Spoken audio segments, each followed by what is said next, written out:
I sat in my kitchen, the comforting hum of the kettle soon to bring warmth to my cup of tea. The sun shone through the window, casting its soft golden light over everything it touched. The garden outside was still vibrant with the scent of freshly mown grass, and I had just finished tidying up the flower beds.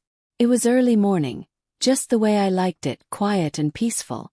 I had taken the time to check the mailbox on my way back in, but it was mostly bills. Nothing special. I sighed, content in the silence. It was moments like these I cherished, when the world seemed to pause and allow me a bit of peace. My favorite red floral teacup, the one I had since I was young, sat beside me. But then my phone rang. It was a name I hadn't expected to see. My son Adam. I paused, hands frozen in midair. His voice came through before I even answered. "Hi Mom, how are you?" His usual cheerful tone, but something was different. It was strained, like a thread ready to snap. "I'm doing well, honey. How about you?" I forced my voice to remain steady, though I could feel my heart speed up. Something wasn't right. He hesitated before answering. "Mom, we need to talk. There's something with the finances. Could you come over? It's important. I've arranged something with an attorney." I couldn't place the tightness in his voice, but I immediately felt the weight of it. He always had been busy, always pushing things off to the last minute. But an attorney? Why hadn't he mentioned anything to me before? Why now? I tried to steady my voice, but the unease crept through. "What's this about, Adam? Just come over." "It's important," he said, his voice low and urgent. "We'll talk then." I put the phone down, my hand still trembling slightly. The room felt colder suddenly. I couldn't shake the sense of dread creeping in. What could this be about? Why hadn't he told me anything sooner?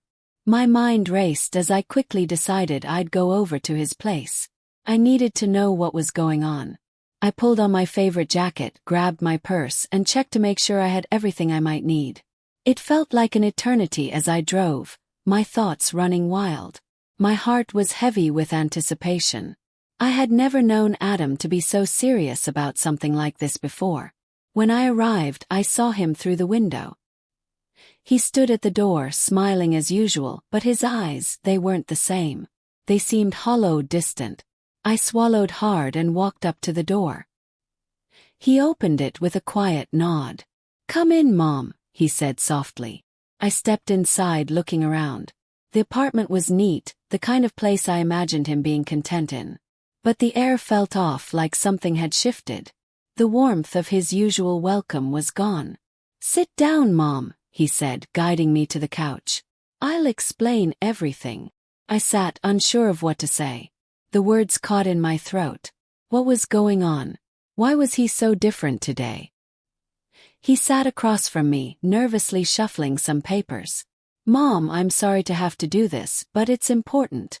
You've trusted me with your finances, and I need you to understand something." I was getting anxious now. I could feel my pulse quickening, and the calmness I had earlier was nowhere to be found. "What is it, Adam? Just tell me." His hands shook slightly as he placed a paper in front of me. I transferred some of your savings into an investment account. For your benefit." I stared at the paper, my mind racing. My heart sank as I processed his words. "What do you mean you transferred my savings?" The words felt foreign, like they didn't belong to my reality. I did it to help, Mom. The money's in a better account now, and it's going to grow. I promise." The air in the room seemed to thicken. I felt lightheaded. "You had no right, Adam. Why didn't you ask me first?" I tried to keep my voice steady, but it wavered. His face flushed red. He looked uncomfortable, shifting in his seat. "I thought you'd understand. It's for the best. I've been talking to a financial advisor. He said it would be a good move." Could barely breathe. The idea that he had done this without telling me, without my consent, it felt like betrayal. "Adam, I don't care what anyone said. You had no right. You never even told me. I thought you'd be happy, Mom. You always said you wanted to make your money work for you," he said, but his voice lacked the warmth it usually carried. There was a chill to it now, like he wasn't even the son I knew. I stood up abruptly, my hands shaking as I grabbed the papers from the table. "No, Adam. I never gave you permission to do this. I trusted you, and you've broken that trust." He looked up, his eyes wide. "Mom, please, it's not what you think. I'll fix it, I promise." But the damage was done. I couldn't look at him the same way anymore. He had taken control of something so precious to me, something I had spent my entire life working for. My savings, my hard-earned money. It was gone, transferred into some account I never agreed to. And now, I didn't know who he was anymore. I took a step back, my mind swirling with thoughts of anger, betrayal, and confusion. "You don't get it, do you? You don't get how this feels." "Mom, please," he began, his voice cracking. But I couldn't listen anymore. I turned on my heel and walked out. The door slammed behind me, and as I stood in the hallway, my breath ragged, I couldn't believe what had just happened. Adam had crossed a line. He was no longer the son I knew. And now I had to figure out how to make things right. I stood at the threshold of Adam's apartment, the weight of his words still hanging heavily in the air. He stood there, his eyes empty, yet his lips still formed the word sorry, but I could see right through it. The apology was hollow, like a shell, empty and meaningless. My hands shook as I closed the door behind me, leaving that house, leaving my son behind, or at least the version of him I used to know. The moment I stepped into the hall, my body felt like it was dragging me down with the weight of what had just happened. How could things change so quickly? Just a few years ago, Adam was the boy who came to me with questions about life, who sought my advice and who knew he could turn to me for help. Now here he was, cold, calculating, and distant, taking the very thing I had worked my entire life to build. As I walked down the stairs and out to the street, the world around me felt strangely muffled, like I was underwater, unable to hear the sounds of life that had once been so familiar. The wind hit my face, but it didn't bring me comfort. Everything felt foreign now. It wasn't just the money. It was the fact that my own flesh and blood could treat me like this, as if I were just another object in his pursuit of comfort, another step in his climb up the ladder. I didn't know where I was going, but I kept walking. My heart was heavy, and my thoughts were racing. What was happening to my son? How had he become someone who could look me in the eye and lie to me? Who could betray my trust so easily? It felt as if the world was turning upside down, and I didn't know how to right it. By the time I reached home, it hadn't even been an hour, but the events of that conversation still churned in my mind, like a whirlpool pulling me under. I stepped inside and was greeted by the quiet of my own house. The silence that had once been comforting now felt oppressive. The walls seemed to close in on me as I sat down at the kitchen table. My hands were still trembling, and the phone in front of me seemed to be mocking me with its stillness. I glanced at it, and before I could think twice, it started ringing. The number on the screen made my blood run cold. Adam again. I hesitated for a moment, my thumb hovering over the answer button, but something in me told me I needed to pick up. "Mom!" His voice came through, softer this time, almost like he was trying to coax me. "Mom, you know this was for your own safety. It's for your own good, I promise you." The words he spoke were like daggers to my heart.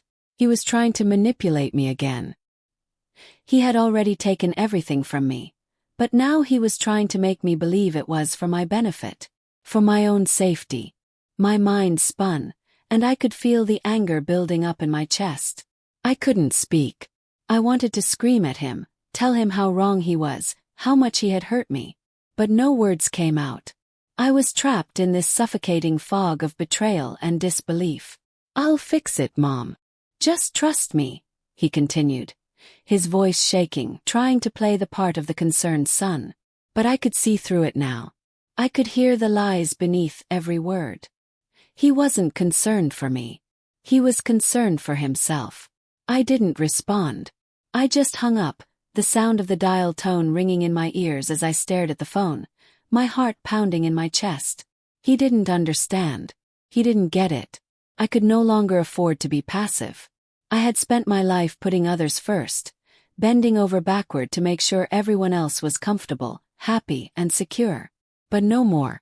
Adam had crossed a line that I would never let him cross again. I would not stand by while he took away everything I had worked for, everything I had earned with my own 2 hands. That night I barely slept. Every time I closed my eyes, I saw the papers he had shown me, the bank statements, the transfer records, all the signs that something had been done behind my back. The betrayal felt like a weight on my chest, suffocating me, and I couldn't shake the images from my mind. I tossed and turned, my hands trembling as the thoughts spiraled out of control.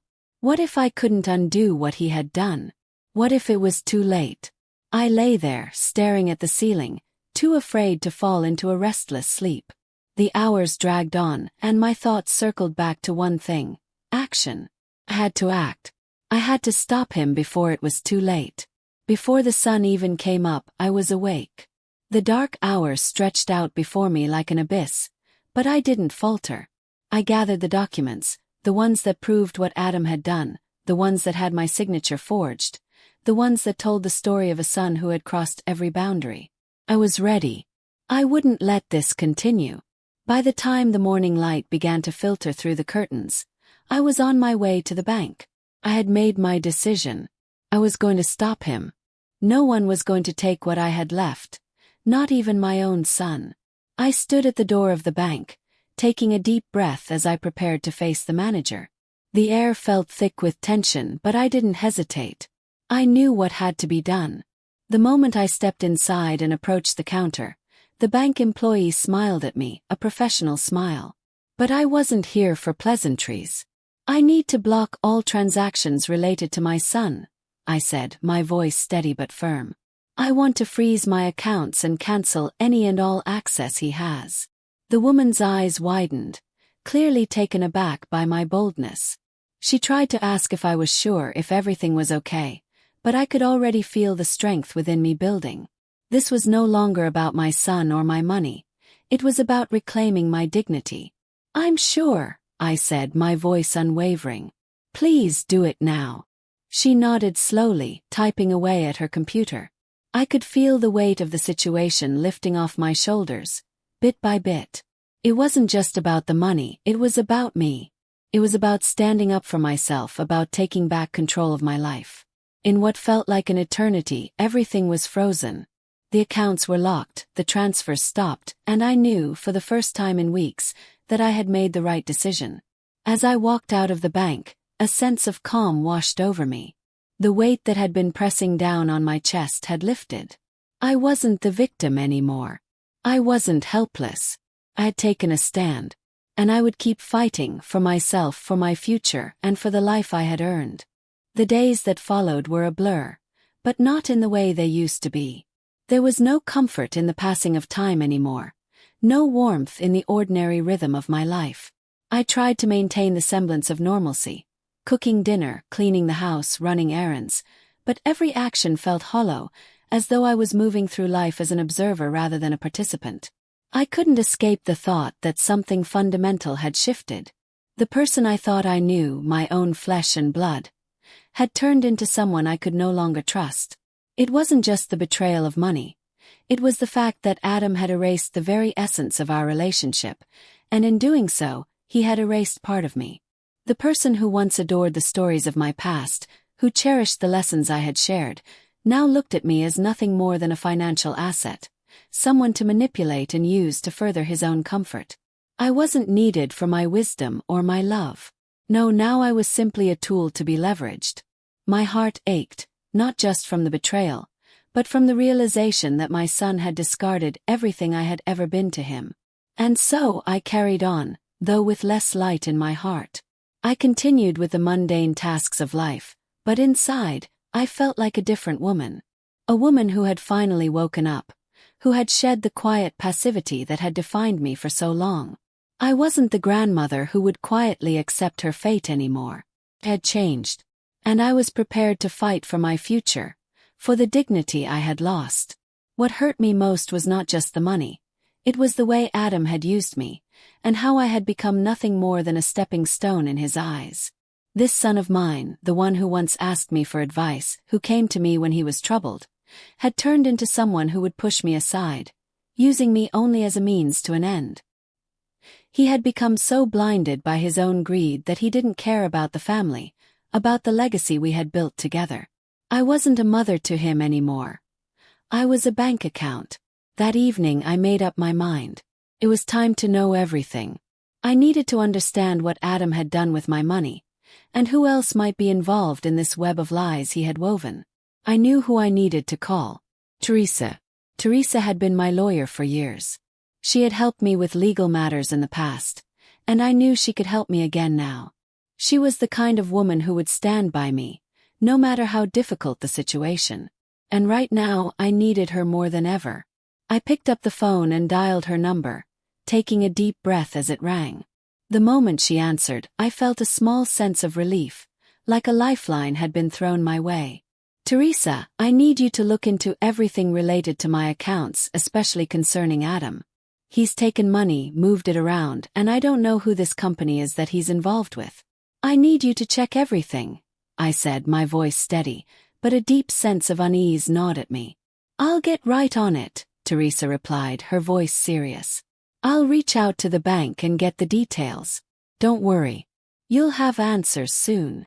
I hung up the phone, trying to calm the storm of thoughts inside my mind. I knew that what I was about to learn would change everything. And as much as I dreaded the truth, I needed it. I couldn't go on living in this limbo, pretending that things were going to get better on their own. Adam had already made his decision. Now it was my turn. The next day, I received the report from Teresa. When I opened it, my breath caught in my throat. Adam hadn't just moved some money around. He had created a fake company, transferring millions of dollars to it. The name of the company meant nothing to me. But what truly shook me to the core was the discovery that Adam had forged documents, using my signature to gain access to my savings. My hands trembled as I looked at the details. It wasn't a mistake or some misguided attempt to help. No, this was calculated, cold-blooded betrayal. I sat there, unable to move for what felt like an eternity. The numbers blurred in front of me. How could he have done this? How could the boy I raised, the one I loved so much, turn into someone capable of something so monstrous? I couldn't stay passive any longer.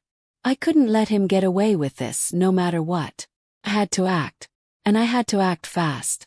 I grabbed my notebook, the one I used to write down my thoughts, and I scribbled one line. Restore justice. This wasn't just about the money anymore. This was about taking back what was rightfully mine, about showing Adam that he couldn't get away with this.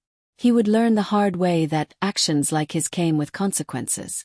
That same afternoon, I wrote to the bank, requesting information about the forged documents and the fraudulent transactions.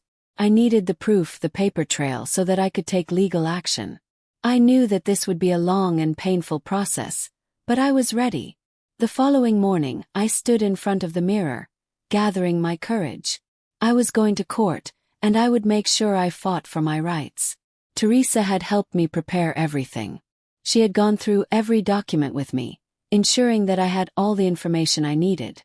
I was scared, yes, but I wasn't going to let fear control me anymore.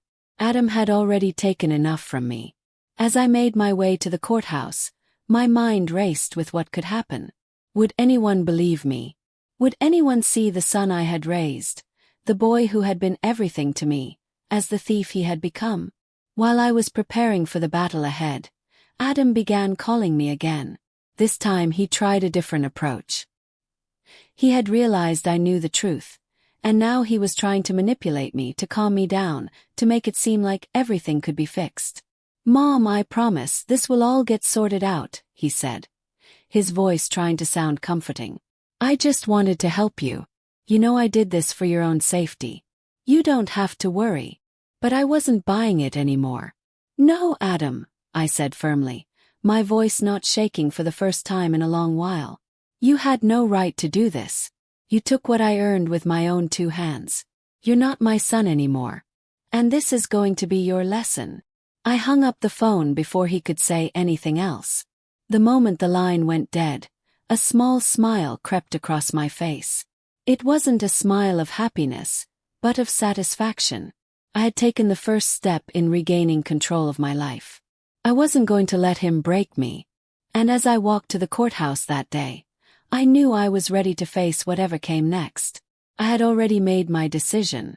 No matter what it took, I would get justice for myself and for the life I had built. The next few days were the hardest I had ever faced. I couldn't sit still in my own home, thinking about everything that had happened, about the betrayal, the lies, and the actions of my own son.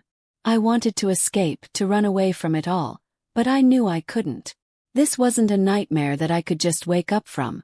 It was my reality now.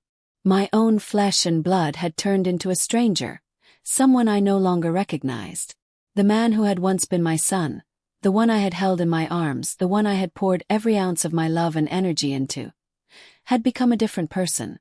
A man who had no problem lying, betraying, and stealing from the very person who had nurtured him all his life. My heart ached as I thought about it, and it became harder and harder to come to terms with the fact that I was no longer part of his world in the way I once was. To him, I had become just another obstacle, another means to his own ends. I had become an object. I spent days doing my best to push those feelings aside, but they always crept back. The house felt so empty, even though it was filled with the usual routine of cleaning, cooking, and taking care of my little corner of the world.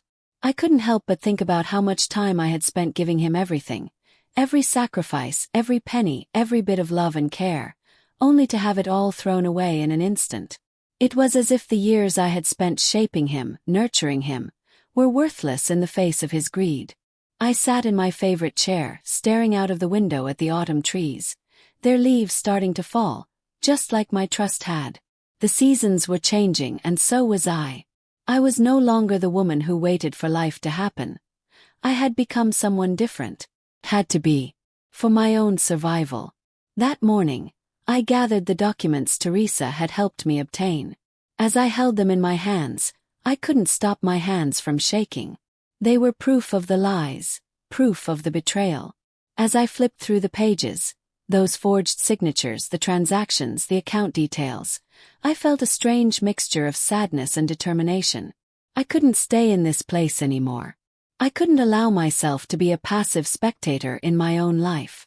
I had already decided. I was going to court. I was going to make sure that everything Adam had done was exposed.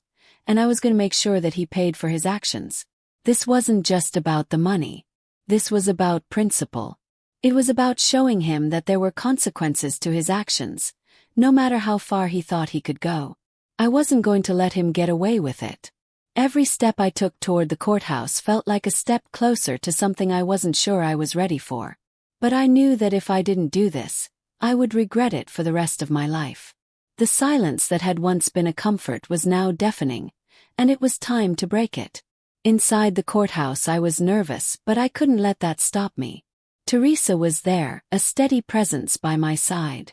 We had everything we needed. The forged documents, the transaction records, and the witnesses who could back up our claims. I had everything except the one thing I once had with my son, trust. But that was gone now. The man I had raised was no longer the person I had known. When the case began, I couldn't wait for Adam to speak. Instead, I stood up first. I had waited long enough. I've worked my entire life, I said, my voice carrying across the room. I've put everything I had into raising my son. And now he's taken everything from me.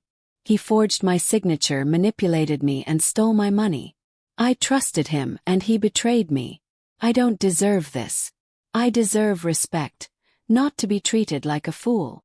My voice cracked at the last part, but I kept going. I couldn't stop. I had to tell them everything. I had to make them understand what he had done to me. Teresa stood and presented all the evidence.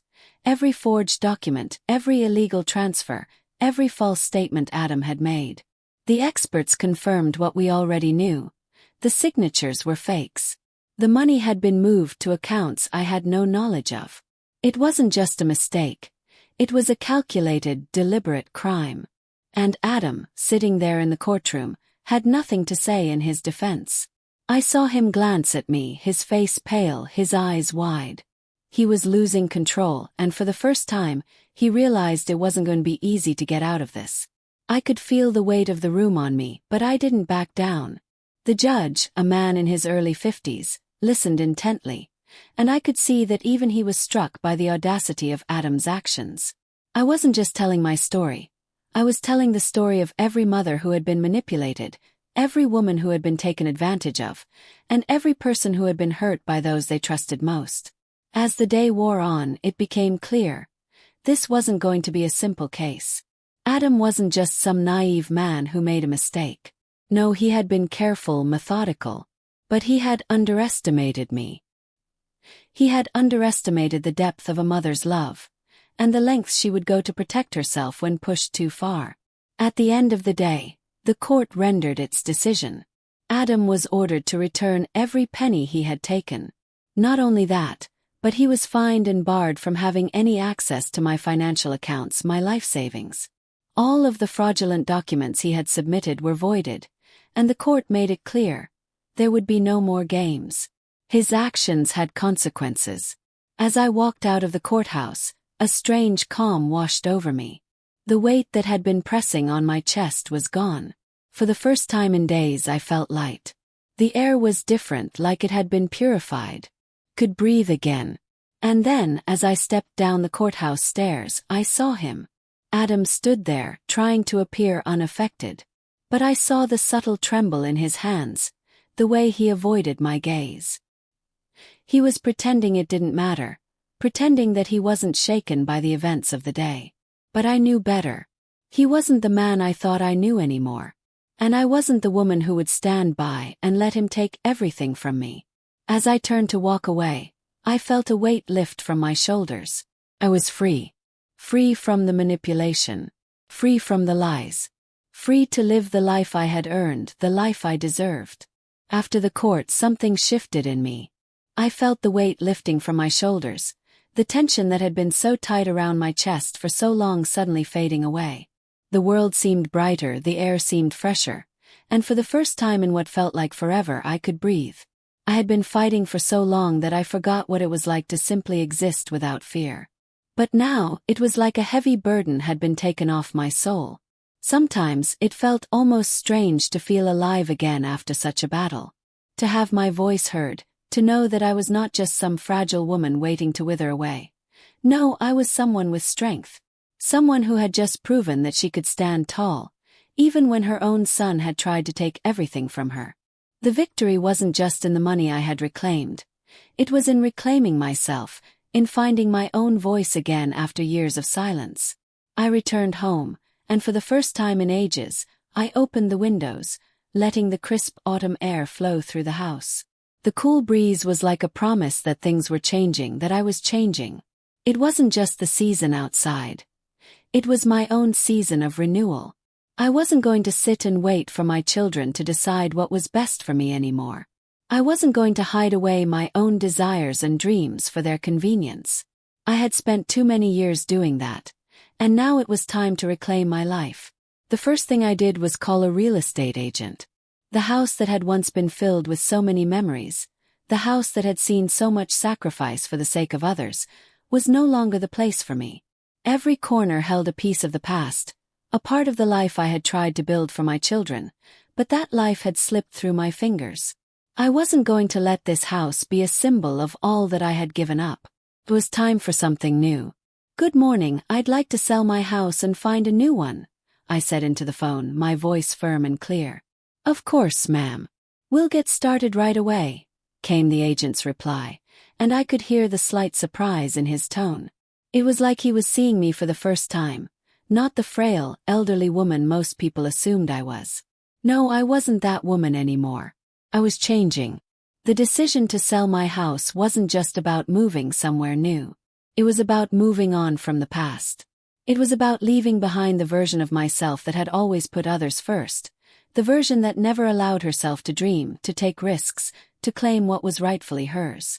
It was time to write a new chapter of my life. I didn't stop there. I reached out to a local organization dedicated to helping older adults find new opportunities. Whether it was volunteering, learning new skills, or even starting a new career. I had no idea that there were so many resources available for people my age. So many ways to keep learning and growing. For the first time in years, I felt excited. My life wasn't over because I was getting older. It was just beginning. I signed up for a group that helped older women create their own businesses. It felt like a dream, but it was a dream that was finally mine to chase. I even started writing a book about how important it is to find yourself at any age, how it's never too late to begin again, to reclaim your life, even after a lifetime of selflessness. I had so many stories to tell, so much wisdom to share. That evening, I sat in my favorite armchair with a cup of tea, looking at the photographs on the shelf. My husband, who had passed away years ago, my children, who had stopped understanding me long ago, and me now transformed. I wasn't the woman I used to be, but I wasn't less valuable. I wasn't broken despite everything that had happened. As I gazed at those old pictures, I didn't feel sadness, felt peace. The night crept in as it always did. But now I wasn't afraid of it. I wasn't afraid because I had learned something. I had learned that my future was mine to control. I no longer had to rely on my children to define my worth. I didn't need their approval or their validation. I was enough and I was free. For the first time in a long time, I didn't think about the holidays and the family gatherings that had once meant everything to me. They had forgotten about me long ago, and I had come to terms with that. The pie, the empty chairs, the forced smiles, they were all in the past. Now my focus was on the future. My future. I even took my first solo trip. A short one, yes, but it was mine. I went to a small town by a lake, a place I had never been. It felt strange at first, being on my own, without anyone else's schedule or needs to consider. But as I stood on the shore of the lake, looking out over the water, I realized something. This was me. This was who I was meant to be. I was alive, truly alive, for the first time in years. And I wasn't afraid to be alone. In fact, I welcomed it. I sat on the hotel terrace that evening, the wind rustling the trees as I sipped my tea. The night felt vast and endless, and for once, it wasn't overwhelming. It was freeing. It was my own space, my own time. I realized that we are only truly ourselves when we stop living for others and start living for ourselves. I had spent so many years catering to the needs of my family, sacrificing my own happiness, my own desires. But now I had learned, really learned, that I was just as important as they were. I had the right to live for me. And I was going to. The next chapter of my life was unfolding, and I wasn't going to waste it. I wasn't going to be held back by the past or by the people who had tried to define me. I was going to be who I wanted to be, when I wanted to be it. And I wasn't going to let anyone make me feel small anymore. As I sat there, watching the stars twinkle above, I smiled to myself. I was free. Free to live. Free to dream. And for the first time in my life, I could say without hesitation that I was proud of who I had become. There's nothing more terrifying than the moment when you realize that your hope for the future no longer rests on the desires of others, but on your own determination. For so long I had waited for things to return to how they once were, for my children to see my worth, to value me as I had always valued them. But the more I waited, the more I lost myself. And when that realization hit me, it was like a wave crashing down, sweeping away all the illusions I had been holding on to. I thought I had more time. I thought I could make it all work just a little longer, that everything would eventually fall back into place. But no. I understood now. The more I waited, the more I allowed myself to be defined by others, the more I lost touch with who I really was. I couldn't live in that suffocating limbo anymore. When I returned from my short trip, something felt completely different. It wasn't just the space I had to call home. It was mine in a way it had never been before. It wasn't simply a physical place anymore. I had time now. Time that I could use the way I wanted to. I wasn't bound to anyone's expectations. I wasn't waiting for someone else to decide what was best for me. I had decided. And that decision was my new beginning. For so many years, I had tried to be the woman everyone needed. I had tried to be the mother, the grandmother, the one who offered love and comfort, even if it meant sacrificing my own needs and desires. But in the quiet of my time alone, I realized that the most important thing wasn't what others thought of me. It was what I thought of myself. I had spent too long living for them, and not long enough living for me. When I walked into my kitchen, it hit me. Those walls had witnessed every decision I had made, every tear I had shed, every ounce of hope I had poured into trying to make everyone around me happy. But now those same walls didn't weigh me down. They no longer had the power to hold me in a place I didn't want to be. I wasn't trapped anymore. The kitchen, once a place of endless sacrifice, had transformed. It was still part of me, but it was no longer my prison. I knew then that it was time to say enough. Not just to my children but to myself.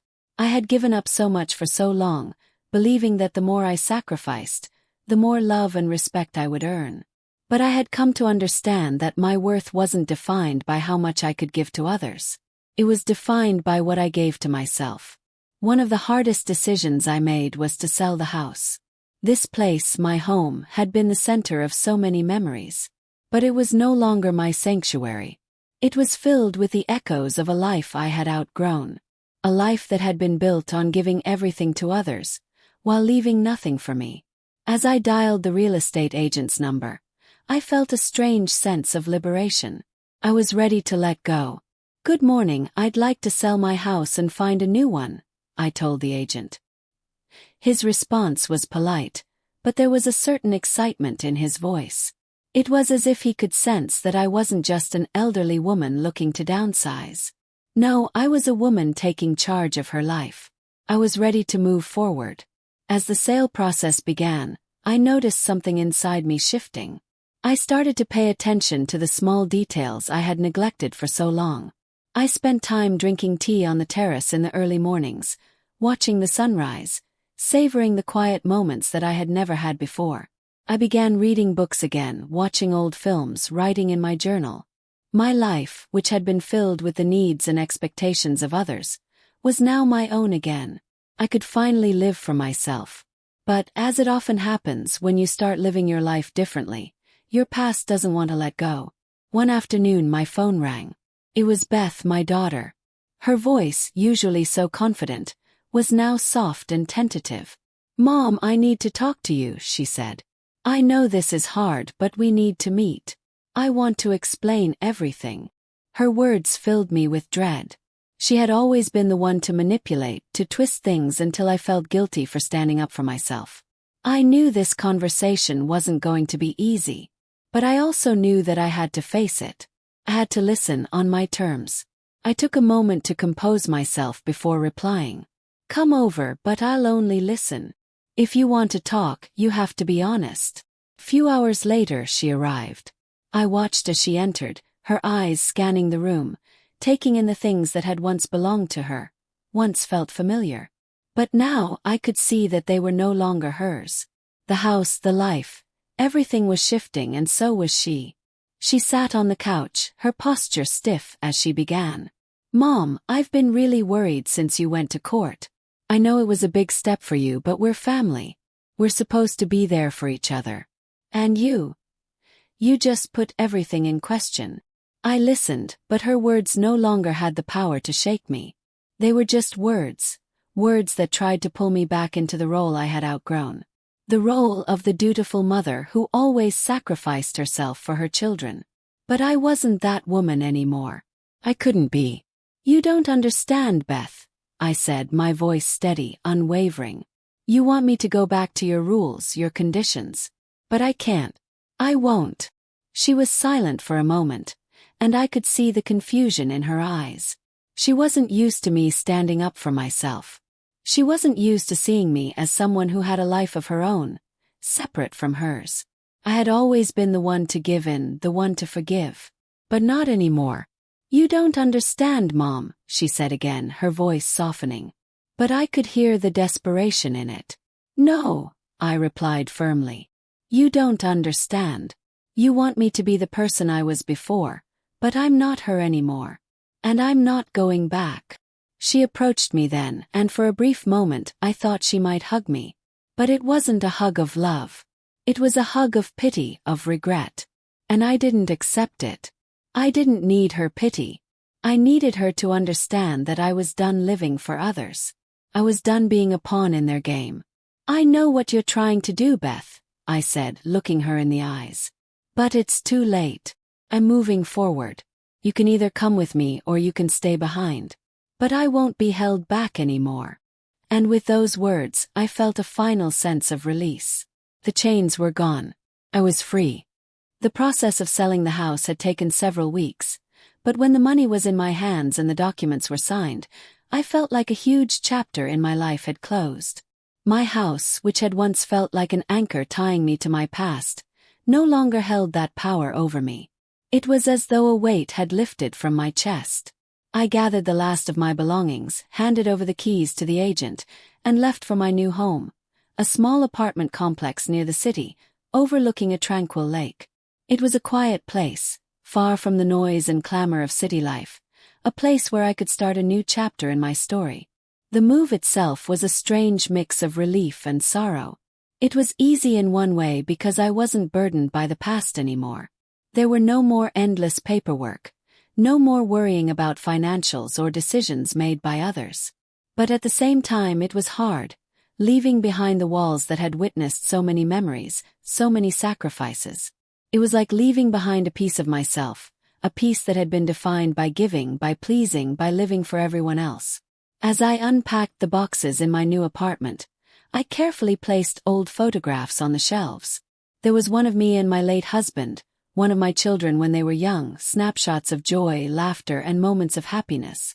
Each photo told a story, but looking at them now, it felt like I was viewing the past through someone else's eyes. Those moments, as beautiful as they were, felt distant, like they belonged to a version of myself that no longer existed. That woman had been willing to sacrifice everything for her family. But now I was someone different. Evenings in my new apartment became sacred. I sat on the balcony with a cup of tea, watching the sunset or listening to the music my husband and I used to play when we were younger. The stillness around me was soothing. I wasn't waiting for phone calls from my children anymore, no longer hoping for their approval or needing to prove my worth. Now I was important to me. One day I decided to take a step further into this new life. I signed up for a course at the local community club, one that offered programs for older adults. Felt like another small victory, deciding to engage with something new, something for me. What I found in that class was eye-opening. It wasn't just a group of people my age. It was a space full of individuals just like me. People who had spent their lives giving, and were now seeking new opportunities for themselves. It was a place where I could learn but also connect, share, and laugh again. I met new people, built new friendships, and, for the first time in a long time, felt the joy of simply being myself without anyone else's needs weighing me down. The more time I spent with them, the more I noticed how my perspective on life was shifting. I started to look for new opportunities everywhere. One afternoon, I joined a volunteer organization helping to organize events for children. For the first time in years I felt truly needed, not by my family but by the community. It felt incredible to give my time to something meaningful, something where my efforts were appreciated. Months passed, and I could feel the change in me. I was no longer the person who waited for attention or affection from my family. I no longer believed that my mission in life was to please others. I was someone who could choose her own path, who could act without waiting for permission or approval. And that was a liberating feeling. It was the freedom I had always been afraid to embrace. One evening I found myself sitting in a cafe, surrounded by new friends, new experiences, and new possibilities. It was then that I realized I didn't regret anything.